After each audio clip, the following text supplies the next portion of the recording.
Okay, so we have a group of 9.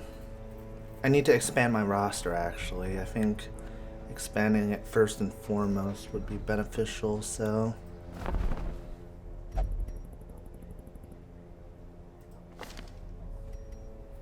I'm okay with the Stagecoach Network only giving me 3 heroes per. Let's see, this will... Yeah, I'll still have like 3 deeds afterwards, so... More arrive, foolishly seeking fortune and glory in this domain of the damned. I don't want to get that other Arbalest right now, not until I get an idea and sense of how the Arbalest plays, like, firsthand. Then, of course, we have the Blacksmith and the Guild that are open, so we can upgrade combat skills and upgrade weapons and armor. Also, I am aware that, yes, I do need to send people into the Abbey and the Tavern right now, but I'm focusing on the other stuff first. Poor Elendril. She went through so much. The bellows blast once again. The forge stands ready to make weapons of war. You know what? Given the fact that I've kind of been spearheading a lot of the exhibitions, which I'm definitely not trying to sound like I'm an absolute bona fide badass above badassery, but I am kind of the most experienced of the group, so upgrading myself first would be nice. Upgrading the Blacksmith allows for purchasing better weapons and armor, and it reduced costs. So let's see, weaponsmithing allows weapon upgrades to rank 2, allows armor upgrades to rank 2, reduces costs of weapon and armor upgrades by 10%.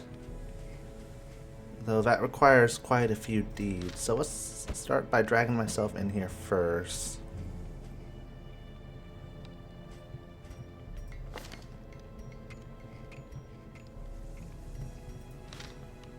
Huh, why can't I...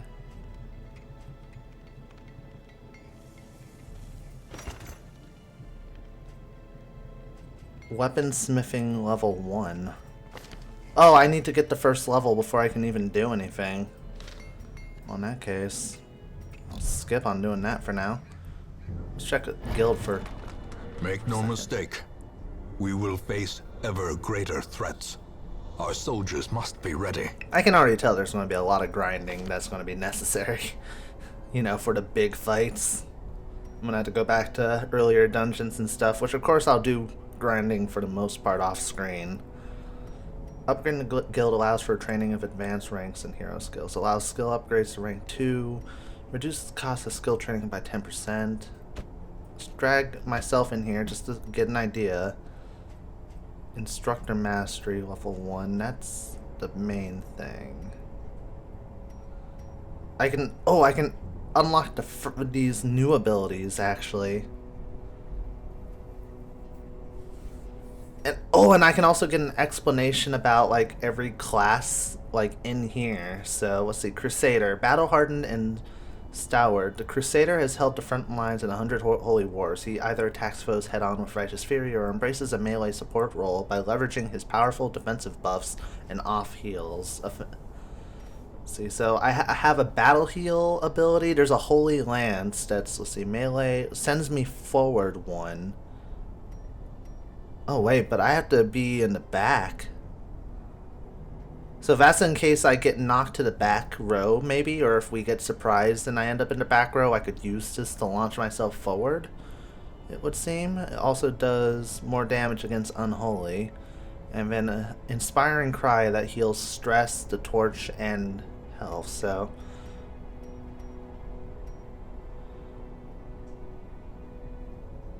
I guess I'm kind of using myself first just to kind of get an idea of what I want to do with the guild and the blacksmith. And I can also upgrade these things just so I can make the current skills better. But I want to keep Smite. I use Smite. I would use Stunning Blow. I want to keep myself as a front row fighter. I don't really use Zealous Accusation. I do use Bulwark of Faith, so maybe if I can replace Zealous Accusation with something else.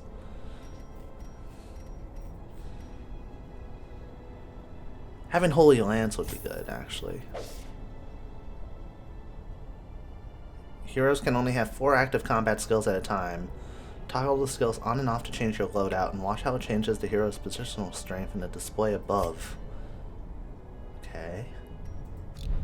So I upgraded myself. So if I take away Zealous Accusation and then place Holy Lance, check that out. It actually gives me... It changes it in the sense that, like, I'm only good in the first 2 positions and can only do something to the first 2 positions on the enemy side, but this gives me more of a versatility because if I get knocked to the back, I can immediately push myself forward more and also do damage to their back row in the process.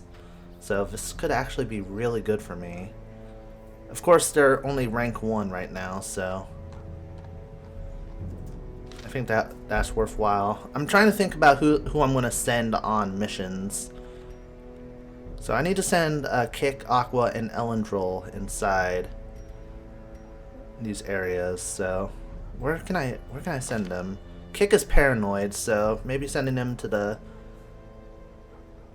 Abbey would be good. Yeah, let's take him to the Abbey. The Penance Hall, I don't think that would help his paranoia. I think he needs to find peace. He needs to find peace. So, what are the upgrades? Who needs the most help? Let's put Aqua in here. Tranquility at last. Kick. Let's have you pray to higher power. Guide, protect, and cherish me. And for you, Elendril, you're nervous right now, and you have an abusive affliction. Let's take you to the tavern.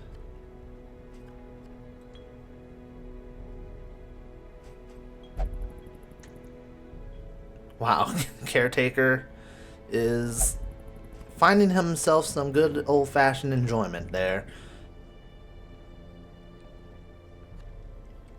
What's make you feel empowered? Let's put you in the. Let's have you go to the gambling hall. We'll increase the stress recovery Strong there. drink, a game of chance, and companionship. The rush of life. Deal me in. I think that could help her out. Alright, so now that I got 3 people set up, thinking about the team that I want to send, I'll spearhead the mission. I want to send Sukai and Destin with me for sure. I want to get Destin some experience. I mean, his skill set is off the charts.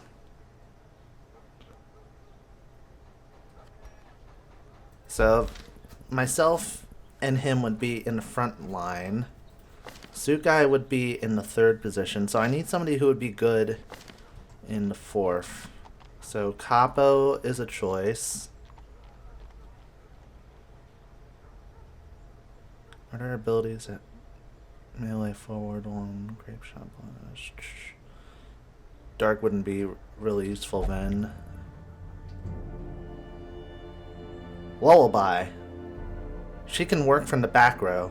Alright, so my team will be myself, Sukai, Destin, and Lullaby, and we're going to let Capo and Dark just kind of hang around by themselves.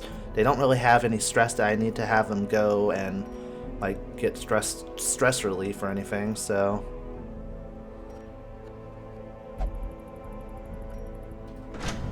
I'll spend about at least 2,000 more experience or gold. So I gave myself a little bit of a bonus. Let's see about upgrading Destin's weapon. Heavy and restricting, the Leper's Bronze Kyrios can absorb all manner of punishing blow. His massive sword is slow to swing, but delivers crushing damage to anyone caught in its unstoppable arc. Oh right, his speed is kind of iffy. Not as bad as mine, though. My speed is definitely disappointing. Let's upgrade weapon rank. This will take up all my deeds, but...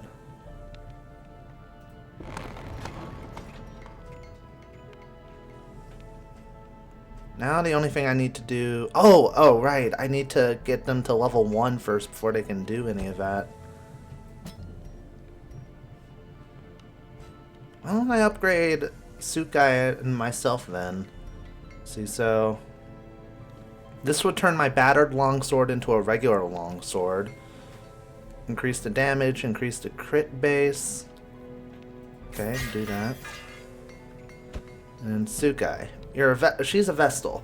Blessed plate mail encased a Vestal. She delivers terrible violence and healing comfort in equal measure. A mace in one hand and holy book in the other. Sturdy in combat. Sturdy in contrast and all the more effective for it. Hell yes. So this will increase her damage by a little bit. Worth doing, I think. And then going here. I already upgraded my combat skill, but let's look at hers really quickly. The warrior nun channels her zeal for battle into healing abilities, holy judgments, and dazzling explosions of light. A strong backbone to any party, the Vestal can also hold her own on the front, like with a powerful mace, bash, and close quarter condemnations. I do want to keep Sukai more, you know, in the third position, so... If she happens to get pulled forward, I do need to be ready for that, I think.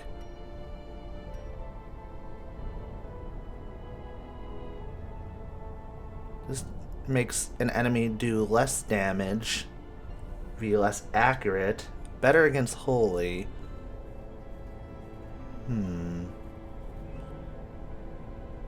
If I replace Hand of Light with something, I want to keep Judgment and I want to keep Divine Grace. I don't think Divine Comfort's that good, to be completely honest. Kind of seems kind of a waste.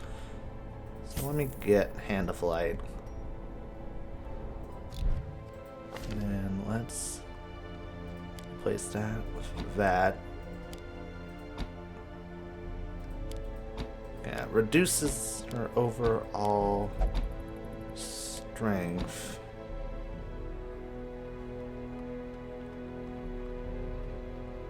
I have 2 abilities that can be worked in the back row, 2 abilities that can be worked on in the front row until, like, somebody can replace her.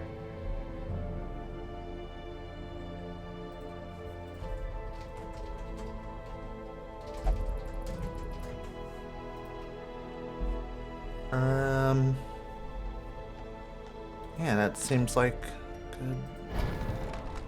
good enough for me. I can also upgrade Destin and Lullaby here.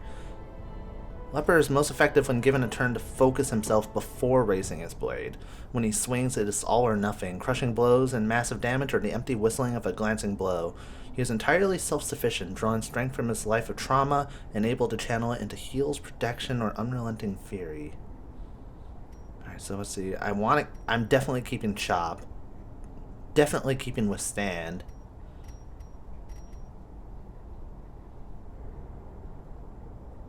Gives me resistances, and I have a purge ability that knocks an enemy back like hella far.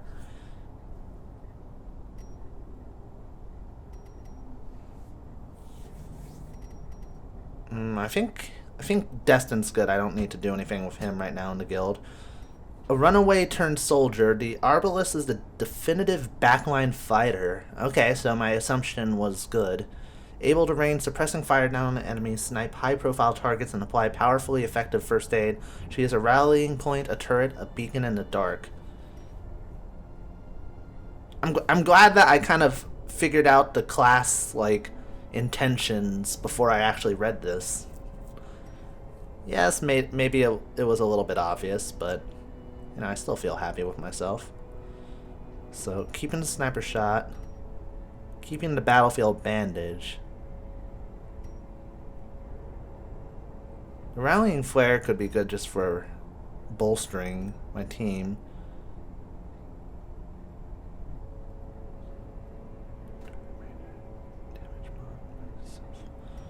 Oh, she gets +5 speed if she uses that. Sniper's mark. I can mark a target, give him less dodge, or I can do suppressing fire, makes an enemy less accurate and less likely to land a critical hit.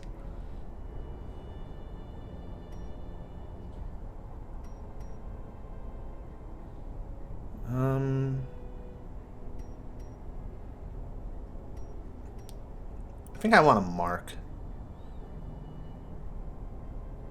I think I want to give her the mark ability.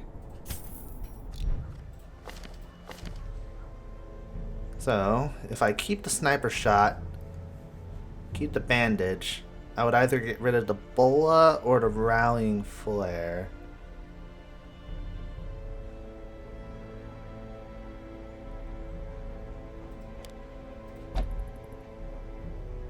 Yeah.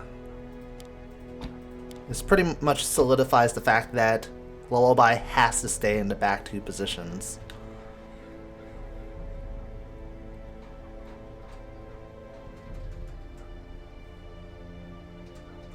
I think we're good. I think we are settled. Sorry I spend so much time, by the way. I think actually that's the beauty, though. I think a lot of people would just edit it out and just let people kind of, you know, figure out like what all the differences to their characters are on their own. I kind of want to keep most of the looking around in, because then you can kind of get my thought process, you know, a little bit different. Curio, an interactive prop found in a dungeon hallway or room. I actually wanted to know that. There was one thing I wanted to check, and that it involved marking.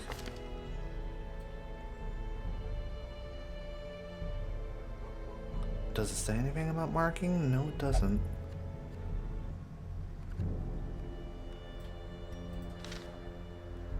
I wanted to see if like hitting a marked enemy no matter what does extra damage, or if your ability has to be like, oh, this will do plus so and so if the enemy is marked.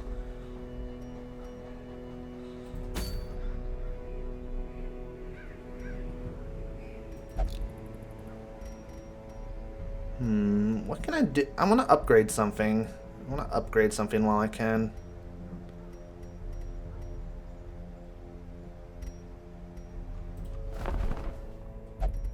Do I want to upgrade the stagecoach? Not really. I think we're in good shape with that.